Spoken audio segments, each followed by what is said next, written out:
Hello दोस्तों, Rana classes में आपका स्वागत है। तो आज मैं आपको आज की लेटेस्ट कम्पिटिटिव एग्जाम और जॉब अपडेट बताऊंगा। तो इस वीडियो को शुरू से अंत तक देखें। पसंद आने पर लाइक्स, नए लोग सब्सक्राइब करना ना भूलें।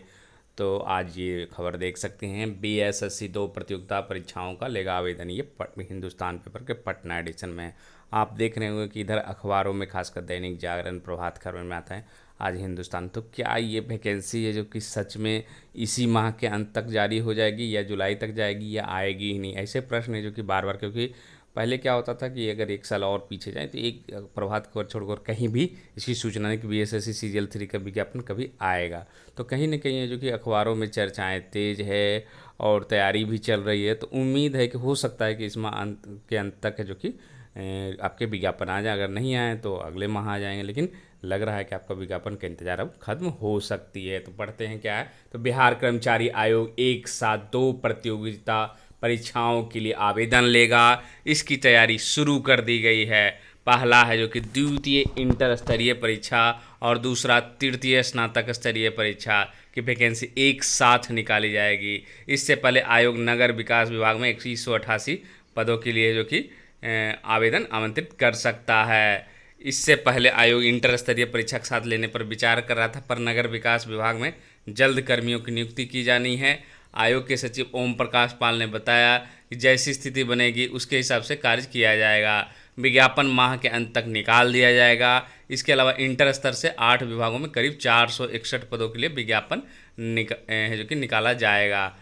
और इंटर स्तरीय मात्र कितनी होगी? 461 और 2188 जो आपने देखा अखबार में भले ही दे दिया गया कि 2188 पोस्ट आ गई है, लेकिन उन्होंने बयान में स्पष्ट रूप से कहा था कि अभी आई नहीं है, संभावना है। और ये क्योंकि आप जानते हैं कि इंटर स्तरीय जो कि काफ़ी विलम्ब होती है, विभाग को कर्मियों की आवश्यकता जल्द है, इसीलिए हो सकता है कि ये जो विचार है कि आयोग खुद भी निकाल सकता नगर विकास विभाग, तो जैसी जिसकी आवश्यकता होगी। और विज्ञापन माह के अंत तक निकाल दिया जाएगा। इसमें है जो कि वहीं तृतीय स्नातक स्तरीय परीक्षा के लिए 1905 पदों के लिए विज्ञापन नीति, ये थोड़ी पुरानी है क्योंकि जो सचिव बयान दे रहे थे वही सत्यता है कि 2161 पद है जो कि अभी तक बीएसएससी सीजीएल 3 में आ गई है।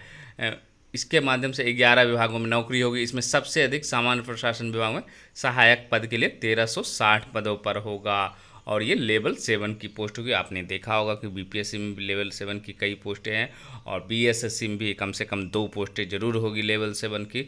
तो कहीं ना कहीं है जो कि अगर आप सब्जेक्टिव में थोड़े से वीक हैं या किसी कारण बीपीएससी चूक रहे हैं तो उनके लिए बेहतरीन मौका है कि वो लेवल 7 की पोस्ट है जो कि पा सकते हैं। और सीटों की संख्या एक बार देख लेते हैं कितनी है। 2100 जो 461 जो पद हैं। तो श्रम संसाधन आशु लिपिक के 16, पर्यावरण वन जलवायु परिवर्तन विभाग में आशु लिपिक के 12, मंत्रिमंडल सचिवालय राजभाषा सहायक राजभाषा अनुदेशक 1, स्वास्थ्य विभाग फाइलेरिया निरीक्षक के 69, मंत्रिमंडल सचिवालय राजभाषा विभाग सहायक अनुदेशक के 7, मंत्रिमंडल सचिवालय राजभाषा अनुदेशक 7, श्रम संसाधन निम्न वर्गीय लिपिक 54, मंत्रिमंडल सचिवालय राजभाषा विभाग टंकक से लिपिक 4, अभियोजन निदेशालय गृह विभाग निम्न वर्गीय लिपिक 69, अल्पसंख्यक कल्याण विभाग निम्न वर्गीय लिपिक 75, परिवहन विभाग निम्न वर्गीय लिपिक 89, खान एवं भूतत्व निम्न वर्गीय लिपिक 58। तो आप देख रहे हैं और आप समझ सकते हैं कि ये फिर पंचायत सचिव के पद क्यों नहीं? 1500 जो कुछ पद मैंने बताया था, याचना भी गई थी ईडब्ल्यूएस, तो अभी तक आई नहीं है। और क्या राजस्व कर्मचारी इस बार नहीं रहेगा? तो ये सब सवाल रहेंगे, लेकिन 461 अभी कंप्लीट। उम्मीद है कि आपको ये दोनों जो पंचायत सचिव है और राजस्व कर्मचारी है ऑफिस पूरे, क्योंकि 50% चल रही है, आधे काम हो रहे हैं, तो उम्मीद है कि ये भी वैकेंसी अगर जुटती है तो ये 461 के लिए जो कि और कितनी साल डिले हो गया और 2188 पर खतरा अभी भी मंडरा रहा। अभी क्लियर फैसला नहीं हुआ निम्न वर्गीय लिपिक के लिए, लेकिन अभी भी आयोग के पास अभी तक नहीं आई है। और आपने देखा कि ये इतने पद हैं और सीटों की संख्या खासकर इंटर लेवल जो फर्स्ट है उसके अपेक्षा काफ़ी कम है। तो ये आप देख सकते हैं। और उसके बाद है जो कि बीएसएससी इंटर लेवल पर आप ये बीएसएससी सीजीएल पर आप देख सकते हैं। तो ये पद जो है अल्पसंख्यक कल्याण विभाग के छात्रावास प्रबंधक अल्पसंख्यक कल्याण 37 पद हैं। सामान्य प्रशासन विभाग के ये लेवल 7 की पोस्ट है, आपको 1360 है। समाज कल्याण निदेशालय के 20 हैं और आपको समाज कल्याण निदेशालय के जो कि गृहपति से लिपिक के जो कि आपको 40 है। वित्त विभाग में डाटा एंट्री ऑपरेटर के 2 हैं। परिवहन विभाग में है जो कि आपको डाटा एंट्री ऑपरेटर के 15 हैं। निदेशालय नियोजन एवं प्रशिक्षण श्रम संसाधन विभाग के 6 हैं। स्वास्थ्य विभाग में है जो कि मलेरिया निरीक्षक के 74 हैं। और आपको कनीय संख्या, उसके बाद है योजना एवं विकास सहायक है योजना, ये आपको 4600 ग्रेड पे की रहेगी, 84 पद। मंत्री में राजभाषा सहायक जो कि 11 पद है जो कि इसमें। और सहकारिता विभाग में अंकेक्षक सचिव के ऑडिटर के ये आपको 2800 ग्रेड पे 256 1905 के इसमें विवरण है, लेकिन अभी वर्तमान में 2161 हो गए। तो इन पदों के जो कि आपको वैकेंसी का हो सकता है कि आपको इंतज़ार खत्म हो सकता है, क्योंकि इतनी हलचल है जो कि मैंने अगले साल नहीं देखी थी। इस साल है जो कि बहुत, हालांकि लॉकडाउन बीच में लगे, नहीं तो ये वैकेंसी जो कि हो सकता था जारी हो सकती थी। और इसके सिलेबस क्या है, तो दोनों के सिलेबस सेम है। आपको 50 है जो कि आपको जीएस है, 50 है जो कि आपको रीजनिंग है, और 50 है जो कि आपको मैथ और साइंस है।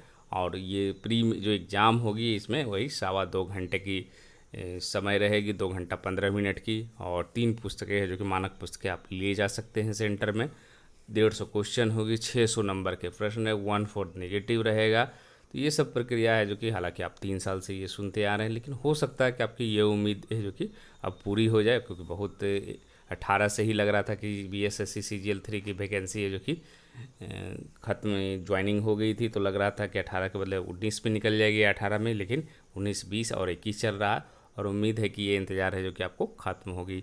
इंटर लेवल जो टाइपिंग की जहाँ तक बात है, तो बहुत सारे लोगों का कहना है कि जब पहला पूरी ही नहीं हुई तो दूसरी क्यों आएगी। तो ऐसा नहीं होता, क्योंकि आपने BPSC में देखा होगा कि बहुत सारी प्रक्रियाएं, जबकि 64वीं की भी चल रही है, फिर 66वीं की विज्ञापन भी आपने है जो कि मेंस की तैयारी चल रही है, 65वीं की भी है जो कि मेंस के रिजल्ट। तो ऐसा होता है, ऐसा कोई ज़रूरी नहीं कि एक वैकेंसी पूरा हो तभी है जो कि आपकी हो सकती है। अब इंटर लेवल का ही आप देख सकते हैं, इंटर लेवल 2014 में, लेकिन उससे पहले कई वैकेंसियाँ जो कि क्लियर हो गई है। उसके बाद अन्य खबरों पर चलते हैं।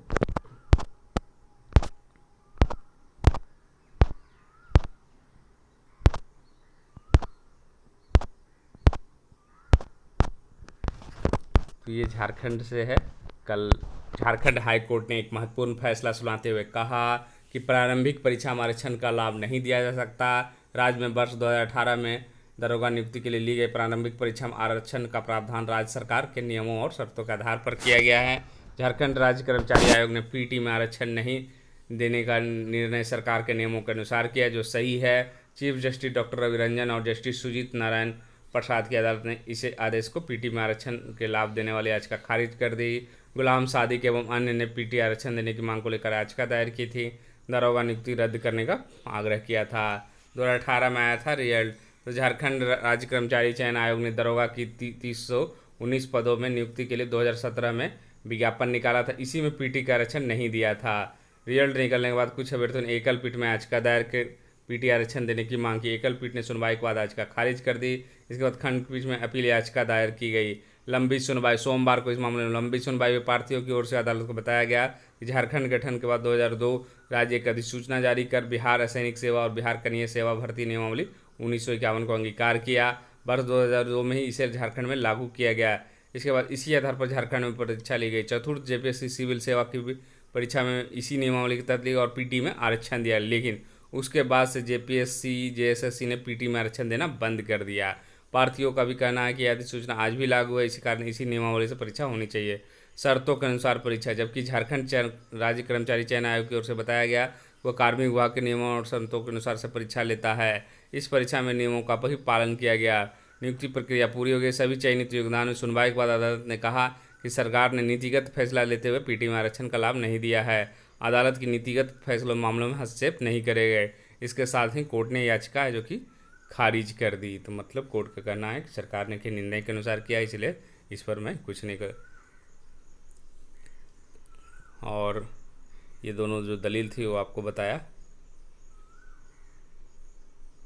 तो ये है जो कि दरोगा में पीटी का आरक्षण नहीं दिया गया था, लेकिन फिर भी कोर्ट ने कहा कि ये सही है और इनकी नियुक्ति जो है क्लियर हो गई है, कोई लफड़ा नहीं है इसमें। केंद्र की रोजगार वेबसाइट पर है जो कि 1.6 लाख नौकरियां।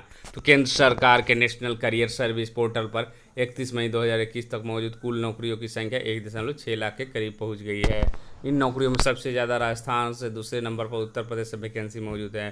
पोर्टल पर पिछले कई महीनों से भरी न जा सकने वाली पोस्टों की तादाद भी अच्छी खासी है। इनमें राजस्थान में सबसे ज़्यादा 12,004 वैकेंसी है। वहीं दूसरे नंबर पर उत्तर प्रदेश, जहाँ 10,655 वैकेंसी है। हरियाणा में 6,254, बिहार में 5,527, दिल्ली में 5,503, उत्तराखंड में 5,415 और झारखंड में 5,013। ये नौकरी अलग अलग क्षेत्रों से जुड़ी। साथ ही इसमें 66,000 से ज़्यादा आंकड़ा ऐसा है जो अलग अलग राज्यों से जुड़ी। बुरे हैं हालात। रियल एस्टेट क्षेत्र में सिर्फ 111, होटल और कैटरिंग से जुड़े काम में 85, ट्रांसपोर्ट और स्टोरेज में 6 और पानी सप्लाई कचरा प्रबंधन ये सब में जो कि आपको से जुड़े काम में सिर्फ 2 नौकरियां हैं। पुरानी वैकेंसी नहीं हुई। आंकड़ों के मई महीनों में कुल 74,597 नई नौकरियाँ हैं। मौजूदा कुल नौकरियों में से पिछले वित्त वर्ष 2020-21 की 52,639 और अप्रैल 2021 की 32,518 नौकरियां भी शामिल। जानकारों की राय के माने तो कोरोना महामारी के बाद पैदा हुए बेरोजगारी जैसे हालात में इतनी नौकरियों का बचे रह जाना आश्चर्यजनक लग रहा है। अजीज प्रेमजी यूनिवर्सिटी के असिस्टेंट प्रोफेसर अमित बोसले के मुताबिक पुरानी नौकरी बचे रह जाने के पीछे महामारी के दौरान एक जगह से दूसरे जगह नौकरी के लिए जाना बड़ी वजह है। देश में मौजूदा समय में 97.68 लाख से ज़्यादा लोगों ने पोर्टल पर नौकरी के लिए रजिस्ट्रेशन करा। वहीं 1,47,583 नियोक्ता और कुल 1,72,596 नौकरियां डैशबोर्ड पर प्रदर्शित। इसके ज़्यादा नौकरियां IT संचार वाली पोस्ट के लिए मौजूद हैं। तो 1.6 लाख जो कि वेबसाइट पर दिखा रहा है। उसके बाद है 25 जुलाई तक हो सकता है JEE मेंस। तो केंद्रीय माध्यमिक शिक्षा बोर्ड सहित ज़्यादातर राज्यों के शिक्षा बोर्ड के 12वीं परीक्षा रद्द होने के बाद छात्रों की निगाहें अब JEE मेन और नीट पर टिकी हुई है। फिलहाल इन परीक्षाओं के आयोजन की जो योजना बनाई उनमें JEE मेन की रद्द कर दी गई है। तीसरे सत्र की परीक्षा अब 25 जुलाई के आसपास हो सकती है। वहीं चौथे सत्र की परीक्षा जो कि 15 अगस्त से पहले कराने की तैयारी में है। तो ये आपको अगले हफ्ते जो कि परीक्षा का ऐलान हो सकता है और 25 जुलाई से हो सकती है शुरू हो सकता है JEE मेंस की परीक्षा। कनिष्ठ सहायक और ऑपरेटर टाइपिंग की परीक्षा तिथि तय। उत्तर प्रदेश अधीनस्थ सेवा चयन आयोग ने कनिष्ठ सहायक और कंप्यूटर ऑपरेटर के रिक्त पदों पर चयन के लिए आयोजित की गई लिखित परीक्षाओं के आधार पर योग्य पाए गए अभ्यर्थियों के लिए टाइपिंग परीक्षा की तारीखें घोषित कर दी गई है। कनिष्ठ सहायकों के लिए टाइपिंग परीक्षा 23 जून से तो 28 जुलाई तक, कंप्यूटर ऑपरेटर के लिए जो कि 21 जून को होगी। 23 जून से 28 जुलाई तक और कंप्यूटर ऑपरेटर 21 जून। दोनों पदों पर भर्ती के लिए आयोजित की जाने वाली टाइपिंग परीक्षाएं राजधानी स्थित राजकीय औद्योगिक प्रशिक्षण संस्थान अलीगंज में प्रतिदिन 2 पालियों में आयोजित की जाएगी। पहली पाली में सुबह 10 बजे से दोपहर 1 बजे तक होगी। तो मतलब आप देख सकते हैं कि उत्तर प्रदेश में टाइपिंग परीक्षा इसी माह शुरू। तो क्या बिहार में जो BSSC इंटर लेवल टाइपिंग है तो क्या ये शुरू नहीं हो सकती जुलाई में? तो निश्चित रूप से शुरू हो सकती। तो क्या आयोग है जो कि नोटिस कब तक देगा? तो उम्मीद है कि आपको मैं बार बार बता रहा हूँ कि इसी माह है जो कि आपके नोटिस जारी हो जाएंगे। और जैसे ही टाइपिंग का क्लियर हो जाएगा, स्पीड कितनी है और कितने शुद्धता होगी, तो सारी जो प्रक्रिया पंचायत से में टाइपिंग होगी नहीं होगी, सारे सब क्लियर हो जाएंगे। तो निश्चित रूप से आपको जल्द ही जो कि वेबसाइट पर जारी हो जाएगी।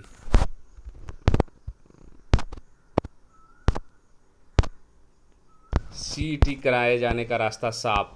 तो केंद्र सरकार की ओर से कर्मचारी चयन आयोग, रेलवे भर्ती बोर्ड एवं बैंकिंग क्षेत्र नौकरी में भर्ती के लिए संयुक्त पात्रता परीक्षा CET कराने की तैयारी शुरू हो गई है। सरकार की ओर से भर्ती परीक्षा का आयोजन के लिए नेशनल रिक्रूटमेंट एजेंसी गठन के साथ ही सचिव सह परीक्षा नियंत्रक की नियुक्ति कर दी गई है। केंद्र सरकार की ओर से उड़ीसा कैडर के 1997 के बैच IAS संजीव कुमार मिश्र को NRA का सचिव एवं परीक्षा नियंत्रक नियुक्त किया है। नेशनल रिक्रूटमेंट एजेंसी केंद्र सरकार के कार्मिक एवं प्रशिक्षण मंत्रालय के अधीन काम करेगा। NRA के गठन के बाद उसके सचिव सह परीक्षा नियंत्रक की नियुक्ति अब तय हो गया है कि जल्द ही SSC, रेलवे एवं बैंकिंग भर्ती के लिए एक परीक्षा कराई जाएगी। एक परीक्षा कराए जाने से परीक्षा पूरे वर्ष देने के कई ऑनलाइन आवेदन के खर्च से निजात मिलेगी। NRA 3 भर्ती एजेंसियों SSC, रेलवे एवं बैंकिंग के लिए पहले चरण की परीक्षा पूरी करने के बाद सफल अभ्यर्थियों की सूची विभाग को सौंप देगा। इसके बाद जो कि विभाग है जो कि दूसरे चरण से आगे की परीक्षा कराएंगे। केंद्र सरकार ने सितंबर 2021 में पहले CET कराने की घोषणा, परंतु अब तक कोरोना के चलते नहीं हो पाई है।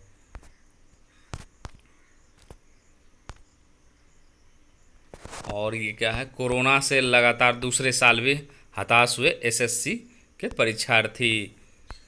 तो कोरोना संक्रमण के चलते लगातार दूसरे वर्ष परीक्षा कार्यक्रम घोषित करने के बाद कर्मचारी चयन आयोग की अपनी परीक्षाएं स्थगित करनी पड़ी। कोविड के चलते 2019 की पिछड़ी परीक्षाओं के साथ 2020 की परीक्षाएं अभी पूरी नहीं की जा सकी है। आयोग की सूत्रों की माने तो अब कोरोना संक्रमण का असर कम होने के बाद आयोग अपनी ठप पड़ी CHSL 2020 और CGL 2020 की परीक्षाएं जुलाई में जो कि शुरू करने की तैयारी में है। SSC की ओर से अप्रैल में CHSL 2020 के परीक्षा के बीच में स्थगित कर दी गई थी, जबकि CGL 2020 टियर 1 की परीक्षा 29 मई से 7 जून के बीच होने उसे स्थगित कर दिया गया था। पहले पेपर आउट होने के बाद में जो कि कोरोना के कारण है जो कि परीक्षाएं जो कि काफ़ी देरी में हुई।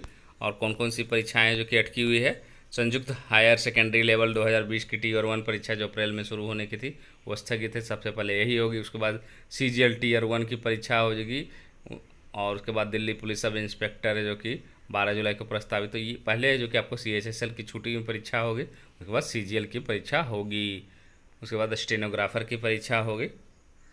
तो आप देख सकते हैं केंद्रीय सुरक्षा बलों के लिए जो कि कांस्टेबल GD भर्ती 2020 का परीक्षा का 2 बार घोषणा के बाद भी जो कि विज्ञापन अभी तक जारी नहीं किया गया है। मल्टीटास्किंग का परीक्षा भी है जो कि 1 से 12 जुलाई के बीच, ये सब परीक्षा जो कि अब डिले होने की संभावना है।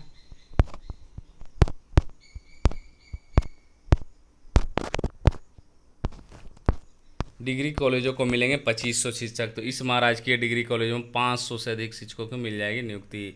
तो प्रदेश में राजकीय एवं अशासकीय महाविद्यालयों में शिक्षकों के लिए रिक्त पदों को जल्द ही भर लिया जाएगा। एक तरफ राजकीय महाविद्यालयों में असिस्टेंट प्रोफेसर के 500 से अधिक पदों पर चयनित अभ्यर्थियों की ऑनलाइन काउंसलिंग हो चुकी है। वहीं अशासकीय महाविद्यालयों में असिस्टेंट प्रोफेसर 2003 पद के लिए आवेदन दिए जा चुके हैं। अब परीक्षा शुरू होने का इंतजार है। तो उम्मीद है जो कि आपको 2003 की आवेदन प्रक्रिया भी पूरी, तकरीबन 1 लाख अभ्यर्थियों ने आवेदन किया है। इन पदों पर भर्ती के लिए 26 मई को प्रस्तावित था, लेकिन इसको रद्द कर दिया गया और आयोग की जल्द ही लिखित परीक्षा घोषित हो सकती है, आयोग के सूत्रों को माने तो ये अच्छी खबर है।